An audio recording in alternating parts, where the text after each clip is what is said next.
Ils n'arrêteront plus de penser à vous. Maîtrisez ces 10 techniques puissantes. Vous vous reconnaissez peut-être dans ce sentiment amer d'être ignoré, de n'être qu'une présence de plus, invisible dans une foule. Cette douleur subtile, mais omniprésente, ce sentiment que, quoi que vous fassiez ou disiez, vous n'arrivez pas à laisser une trace. C'est frustrant, n'est-ce pas? Que ce soit dans votre cercle personnel, dans vos études ou même au travail, vous vous demandez parfois pourquoi on ne vous remarque pas, pourquoi les autres semblent attirer l'attention si facilement, alors que vous luttez pour vous faire entendre. Vous avez peut-être l'impression de ne pas avoir l'impact que vous méritez, de rater des opportunités simplement parce que les gens vous oublient. Vous parlez, vous agissez, mais rien ne semble vraiment impressionner votre entourage. Ce vide, ce manque d'impact, vous laisse souvent avec un profond sentiment de frustration. Et si je vous disais qu'il ne s'agit pas de ce que vous êtes, mais des compétences que vous ne maîtrisez pas encore? Des compétences qui peuvent vous rendre inoubliables, captiver les esprits et laisser une trace à chaque interaction. Cette vidéo n'est pas un simple guide, c'est une véritable transformation. Je vais vous révéler les 10 compétences essentielles qui vous permettront de changer radicalement la façon dont les autres vous perçoivent.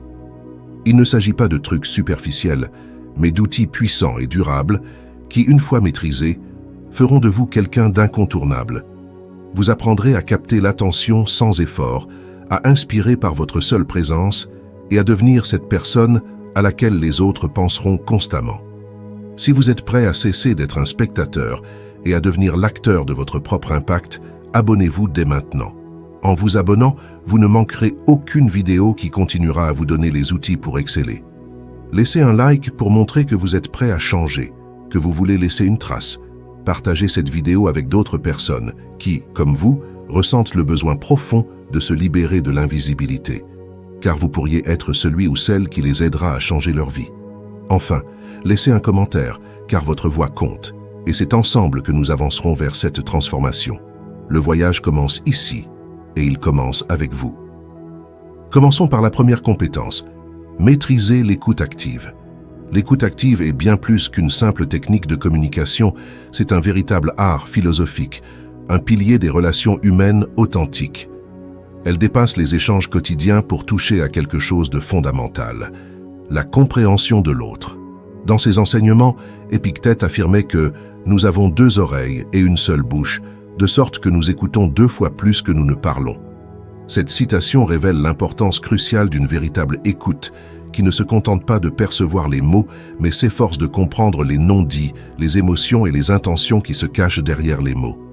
Imaginez un professeur attentif à ses élèves, qui ne se contente pas d'écouter les questions en surface, mais qui perçoit les doutes, les peurs et les attentes cachées derrière leurs questions.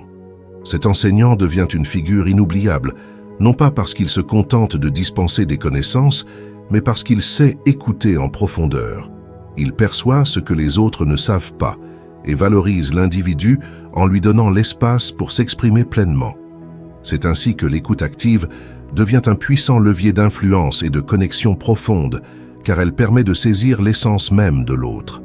La véritable écoute exige que nous suspendions notre ego. Cela signifie renoncer à la tentation constante de répondre, de conseiller, de diriger. En écoutant avec empathie et attention, vous permettez à l'autre personne de se sentir entendue, comprise et valorisée, créant ainsi un lien fort, unique et durable. Sénèque, dans ses lettres à Lucilius, nous rappelle que « apprends à écouter et tu pourras profiter même de ceux qui parlent mal ».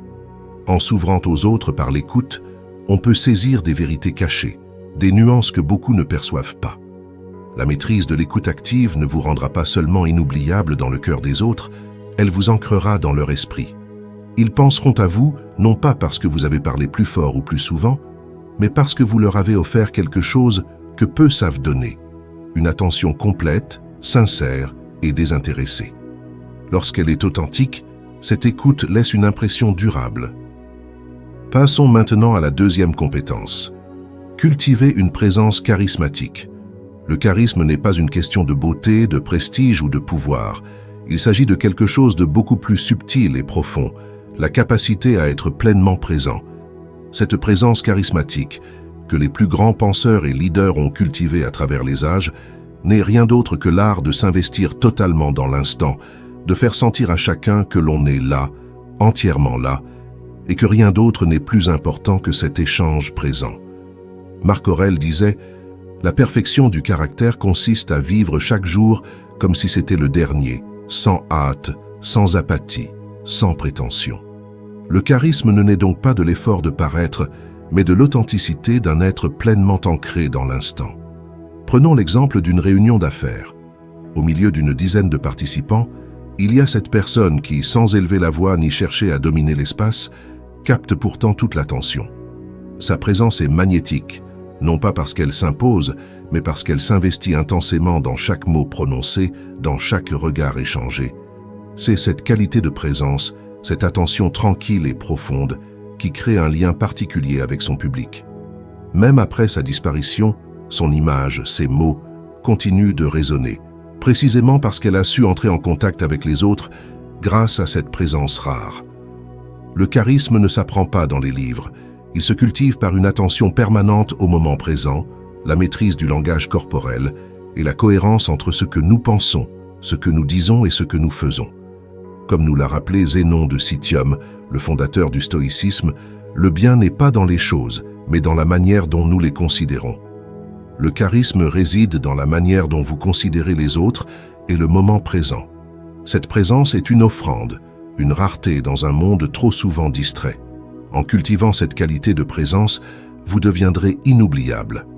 On pensera à vous car votre présence aura laissé une empreinte profonde, non pas parce que vous avez voulu briller, mais parce que vous avez su leur offrir une attention authentique, une écoute sincère, une présence que peu de gens parviennent à offrir dans un monde où l'on court sans cesse après l'instant suivant. Abordons maintenant la troisième compétence, l'art de la narration captivante. L'art de raconter des histoires est sans aucun doute l'un des moyens les plus puissants pour capter l'attention et laisser une impression durable. Bien plus qu'un simple moyen de partager des faits, la narration peut ancrer des idées dans l'imagination et le cœur des autres. Les histoires, lorsqu'elles sont bien racontées, touchent à la fois l'intellect et les émotions, suscitant l'intérêt et stimulant la réflexion. Tout ce qui arrive, arrive comme il se doit. Prends-le ainsi, disait Marc Aurèle. Cette citation nous rappelle que le pouvoir d'une histoire ne réside pas dans la grandeur des événements racontés, mais dans la manière dont nous les interprétons et les présentons. Imaginez un professeur de philosophie qui, plutôt que d'imposer des idées théoriques abstraites, préfère raconter une histoire tirée de sa propre expérience. À travers ce récit, il expose ses propres échecs, ses doutes et les leçons qu'il en a tirées. Il emmène ses étudiants dans un voyage émotionnel où ils ne se contentent pas de recevoir des informations, mais vivent l'expérience à travers ses yeux. Cette façon sincère et vulnérable de raconter l'histoire laisse une impression durable. Les élèves ne se souviendront pas seulement de l'histoire, mais aussi de ce qu'ils ont ressenti en l'écoutant. Ils penseront à cet enseignant non pas pour la grandeur de son savoir, mais pour sa capacité à partager avec humilité et profondeur. La narration n'est pas seulement une affaire de fiction ou d'anecdote, c'est aussi une façon de structurer la réalité. Lorsque vous partagez une histoire, vous transformez l'ordinaire en extraordinaire. Sénèque, dans ses lettres, nous enseigne que la vie sans récit est un chaos sans forme. En racontant, vous donnez un sens aux événements, en offrant à votre public une vision cohérente et inspirante du monde. Une bonne histoire ne doit pas se contenter d'informer, elle doit émouvoir, éveiller et surtout donner à réfléchir. En maîtrisant l'art de raconter des histoires, vous deviendrez quelqu'un qui aura un impact profond. On pensera à vous non pas pour les faits que vous partagez, mais pour la manière dont vous transformez ces faits en leçons de vie. Les histoires que vous racontez deviendront des points d'ancrage dans leur mémoire, et c'est grâce à elles que vous laisserez une empreinte indélébile. Explorons maintenant la quatrième compétence, l'art subtil de la persuasion. La véritable persuasion ne consiste pas à imposer son point de vue, mais à inviter l'autre à voir les choses sous un angle nouveau. Elle repose sur la confiance, l'empathie et surtout sur une approche subtile qui respecte la liberté de l'autre. Marc Aurèle, dans ses « Pensées pour moi-même », nous enseigne que « si ce n'est pas bien, ne le fais pas. Si ce n'est pas vrai, ne le dis pas. » Cette citation apparemment simple est le fondement de toute persuasion authentique. Il s'agit de rester fidèle à soi-même tout en respectant la liberté de penser de l'autre. Imaginez un chef d'équipe dans une entreprise qui, au lieu d'imposer ses décisions, prend le temps d'écouter les opinions de chacun et d'inviter ses collègues à réfléchir aux conséquences de leurs choix. Il n'impose pas son avis, mais oriente subtilement la réflexion vers la solution qu'il juge la plus bénéfique. C'est cette approche respectueuse et sans pression qui convainc, non pas par la force de ses arguments, mais par la manière dont il intègre les autres dans le processus de décision. Ce type de persuasion laisse une impression durable car il valorise l'autre et respecte sa pensée. La véritable persuasion exige de comprendre les motivations profondes de votre interlocuteur. Ce n'est qu'en comprenant ses besoins, ses craintes et ses désirs que vous pourrez l'amener à reconsidérer son point de vue. Comme le disait Sénèque, il est plus sage d'accepter que de persuader par la force. La persuasion subtile consiste à amener l'autre à changer de point de vue. Non pas parce qu'il y est contraint, mais parce qu'il y est amené naturellement, presque inconsciemment, par une réflexion personnelle. En maîtrisant l'art de la persuasion subtile, vous devenez cette personne dont les idées sont non seulement entendues, mais adoptées avec respect et conviction. Ils penseront à vous parce que vous les aurez convaincus sans les contraindre, guidés vers une nouvelle compréhension sans imposer votre vérité. C'est cette sagesse, cette approche délicate et respectueuse qui vous rendra inoubliable. Continuons avec la 5e compétence, maîtriser le langage corporel. Le langage corporel est une forme de communication non verbale d'une importance vitale. Chaque mouvement, chaque posture, chaque geste envoie un message, souvent plus fort et plus immédiat que les mots eux-mêmes. Le philosophe stoïcien Cléante nous le rappelle, le sage est maître de ses mouvements comme de ses pensées. La maîtrise du langage corporel est donc la maîtrise de soi, la capacité à projeter calme, confiance et cohérence dans vos interactions avec les autres. Ce que vous exprimez par votre corps précède souvent ce que vous dites, et la première impression que vous laissez est souvent la plus durable. Imaginons une situation de la vie quotidienne, comme un entretien d'embauche. 2 candidats ont des compétences similaires. Le premier, malgré un discours bien préparé, trahit son stress par des gestes nerveux. Il croise les bras, évite le contact visuel, ses mains tremblent légèrement. Le second, en revanche, entre dans la salle avec une posture ouverte, un regard direct, des gestes calmes et contrôlés. Avant même de prononcer un mot, ce second candidat a déjà capté l'attention et inspiré confiance, simplement par sa maîtrise du langage corporel. Il a communiqué sa confiance avant même de parler, et c'est ce qui a fait toute la différence. Maîtriser son langage corporel nécessite une connaissance profonde de soi-même et de ses émotions. Cela implique de ne pas se laisser submerger par l'anxiété, de savoir respirer calmement et d'adopter des postures ouvertes qui invitent à la confiance et à la réceptivité. Comme le dit Chrysippos, l'un des grands penseurs stoïciens, le corps est le miroir de l'âme. Ce que tu montres à l'extérieur est souvent le reflet de ce que tu ressens à l'intérieur. Une posture droite et des gestes mesurés sont l'expression d'une maîtrise de soi et inspirent le respect. Lorsque vous maîtrisez l'art du langage corporel, vous créez des impressions durables, non pas parce que vous dites, mais parce que vous incarnez. On pensera à vous parce que votre présence a fait impression, parce que vous avez communiqué confiance, calme et contrôle, simplement par votre façon d'être. Une fois maîtrisé, le corps devient un puissant instrument de persuasion et de connexion.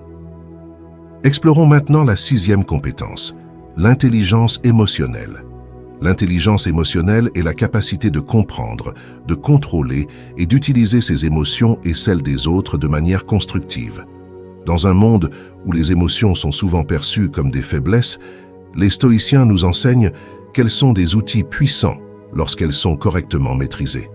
Celui qui est maître de ses passions est libre, disait Épictète. Cela signifie que la véritable force ne réside pas dans l'absence d'émotions, mais dans la capacité à les canaliser de manière à ce qu'elles servent nos objectifs plutôt qu'elles ne nous en détournent.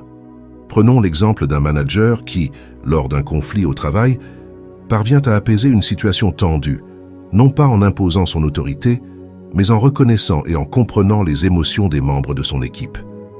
Plutôt que de réagir impulsivement, Il écoute les frustrations, valide les sentiments et oriente la discussion vers une résolution calme et constructive. Son intelligence émotionnelle lui permet de naviguer dans la tempête émotionnelle sans perdre le contrôle, tout en offrant aux autres un espace où leurs émotions sont respectées et comprises. Cela crée un environnement de confiance et d'admiration. L'intelligence émotionnelle commence par la maîtrise de nos propres émotions. Il s'agit de comprendre ce qui nous déclenche, de savoir identifier le moment où une émotion surgit et de décider consciemment de la manière dont nous souhaitons y répondre. Les stoïciens prenaient le détachement émotionnel, non pas pour ignorer les émotions, mais pour les observer à distance et ne pas se laisser emporter par elles. Comme le disait Sénèque, ce n'est pas parce que les choses sont difficiles que nous n'osons pas, c'est parce que nous n'osons pas qu'elles sont difficiles. Cela illustre l'idée que nos émotions amplifient souvent nos peurs et que c'est en les maîtrisant que nous pouvons surmonter ces obstacles. En cultivant l'intelligence émotionnelle, vous devenez capable d'influencer les autres non pas par la manipulation, mais par une compréhension profonde de ce qu'ils ressentent. Ils penseront à vous parce que vous leur avez offert un espace émotionnel sûr, une présence qui guide sans juger, une force tranquille qui inspire le respect et l'admiration. Abordons maintenant la 7e compétence, l'art du silence. Le silence, souvent sous-estimé, est l'une des compétences les plus puissantes que nous puissions développer. Contrairement aux idées reçues, le silence n'est pas une absence, mais une présence intense. Un espace où les mots, les pensées et les actions prennent tout leur sens. Marc Aurèle, dans ses méditations, disait « La vérité se trouve souvent dans le silence. Le silence nous permet de réfléchir, de laisser mûrir les idées et de donner aux autres l'espace nécessaire pour exprimer pleinement leurs pensées. C'est dans le silence que la profondeur émerge. Imaginons une réunion d'affaires où chacun essaie de faire valoir son point de vue, où les voix s'entremêlent et se perdent dans le bruit. Au milieu de ce tumulte, il y a une personne qui, au lieu de se précipiter pour parler, attend, écoute, observe. Puis, lorsque le silence s'installe, elle intervient avec une précision calme. Son intervention, réfléchie et mesurée, capte toute l'attention, car elle a su attendre le bon moment pour parler, le moment où ses mots auraient le plus d'impact. Le silence qu'elle cultive rend ses paroles d'autant plus précieuses. Le silence dans une conversation n'est pas une absence de dialogue, mais une invitation à écouter et à réfléchir. Il permet à l'autre personne de se sentir entendue et comprise, et offre un espace de connexion plus profond. Sénèque a dit « Ne parle que si ce que tu as à dire est plus beau que le silence ». Cette citation illustre le fait que le silence peut être plus puissant que les mots, à condition d'être maîtrisé. Le silence n'est pas un vide, c'est une attente, un répit, un moment de préparation. En maîtrisant l'art du silence, vous vous distinguerez des autres. On pensera à vous non pas pour la quantité de vos paroles, mais pour la qualité de vos interventions, pour l'attention et la réflexion que vous apportez à chaque échange. Le silence est une force tranquille, une arme subtile qui, bien utilisée, vous rendra inoubliable. Explorons maintenant la 8e compétence. Cultiver la résilience face aux épreuves. La résilience est la capacité à se relever après une chute, à faire face à l'adversité avec courage et persévérance. Les stoïciens, qui ont fait de la résilience une vertu centrale, pensaient que les épreuves ne sont pas des obstacles à notre progression, mais des occasions de grandir. Ce qui fait obstacle à l'action fait avancer l'action. Ce qui s'oppose au chemin devient le chemin, disait Marc Aurèle. La résilience transforme l'adversité en force, et c'est cette force qui laisse une trace indélébile dans l'esprit des autres. Prenons l'exemple d'un athlète qui, après une grave blessure, refuse de laisser ce revers définir sa carrière. Plutôt que d'abandonner, il utilise cette épreuve pour repenser son entraînement, pour développer des compétences qu'il n'avait pas auparavant. Il transforme sa faiblesse en une opportunité de renouveau. Lorsqu'il revient plus fort, non seulement physiquement, mais aussi mentalement, il inspire son entourage. C'est dans sa capacité à surmonter l'adversité qu'il devient un exemple à suivre, une personne qui marque les esprits. La résilience ne consiste pas à nier la difficulté des épreuves, mais à les accepter pleinement et à les utiliser comme levier de croissance. Les stoïciens enseignaient que la souffrance fait partie de la condition humaine, mais que c'est dans la réponse que nous y apportons que réside notre véritable pouvoir. Épictète disait « Ce qui trouble les hommes, ce ne sont pas les choses, mais les jugements qu'ils portent sur les choses. En changeant notre regard sur les épreuves, nous les transformons en alliés. En cultivant la résilience, vous deviendrez une personne que les autres admirent pour sa force intérieure, pour sa capacité à affronter l'adversité avec dignité et sagesse. Ils penseront à vous non pas pour vos succès, mais pour la façon dont vous avez surmonté vos échecs, pour l'exemple de courage que vous représentez dans leur esprit. Passons maintenant à la 9e compétence, l'art de poser les bonnes questions. Poser les bonnes questions est un art subtil, souvent plus puissant que de donner les bonnes réponses. Socrate, l'un des grands inspirateurs du stoïcisme, avait compris que la véritable sagesse réside dans la capacité à questionner et non à affirmer. Une bonne question a le pouvoir de révéler des vérités cachées, de pousser l'autre personne à réfléchir plus profondément, à remettre en question ses certitudes. « Je ne peux rien apprendre à personne, je peux seulement les faire réfléchir », disait Socrate. C'est en posant les bonnes questions que l'on éveille l'esprit de l'autre. Imaginez un leader qui, plutôt que de dicter des directives à son équipe, choisit de poser des questions pertinentes. Pourquoi avons-nous toujours fait comme ça? Quelle est la vraie priorité de ce projet? En posant ces questions, il encourage ses collègues à réfléchir par eux-mêmes, à trouver leurs propres solutions. Plutôt que d'imposer des réponses, il leur donne l'espace nécessaire pour se remettre en question, pour innover. Ce type de leadership laisse une empreinte profonde, car il valorise l'intelligence collective plutôt que l'autorité individuelle. Les stoïciens nous enseignent que la quête de la vérité passe par le questionnement et non par la certitude. En posant des questions, vous montrez que vous êtes humble, ouvert à l'apprentissage et prêt à explorer des perspectives que vous n'auriez peut-être pas envisagées. Marc Aurèle nous rappelle que ce ne sont pas les événements qui nous perturbent, mais le jugement que nous portons sur ces événements. En posant des questions, vous aidez l'autre personne à reconsidérer ses jugements, à voir les choses sous un nouvel angle. En maîtrisant l'art du questionnement, vous deviendrez cette personne qui, en posant des questions, incite les autres à grandir, à réfléchir et à s'améliorer. Ils penseront à vous, non pas pour vos réponses, mais pour la façon dont vous les avez incités à réfléchir en profondeur. Une question bien posée peut changer une vie, et c'est par cet art subtil que vous laisserez une trace inoubliable. Terminons avec la 10e compétence, l'humilité en toutes circonstances. L'humilité est sans doute l'une des compétences les plus difficiles à cultiver, mais aussi l'une des plus puissantes. Les stoïciens ont toujours valorisé l'humilité, non pas comme une soumission, mais comme une reconnaissance de nos limites, de notre condition humaine. Le sage n'est jamais hautain, car il sait qu'il n'est qu'un maillon de la chaîne de l'existence, nous rappelle Sénèque. L'humilité permet de rester ouvert, d'apprendre en permanence et de reconnaître que, malgré tout ce que l'on peut savoir ou accomplir, il reste toujours plus à découvrir. Prenons l'exemple d'un expert dans son domaine qui, malgré son statut et sa reconnaissance, est toujours prêt à apprendre des autres, même de ceux qui ont moins d'expérience. Il n'essaie pas d'impressionner par son savoir, mais écoute, s'informe et reste curieux. C'est son humilité qui le rend admirable.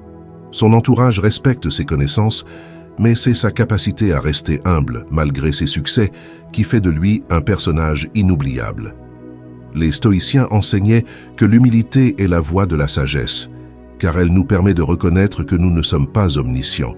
Épictète disait « Si quelqu'un te donne la preuve que tu penses ou agis mal, change d'avis avec joie. » L'humilité n'est pas une faiblesse, mais une force qui permet de grandir en acceptant ses erreurs et en restant ouvert aux leçons de la vie.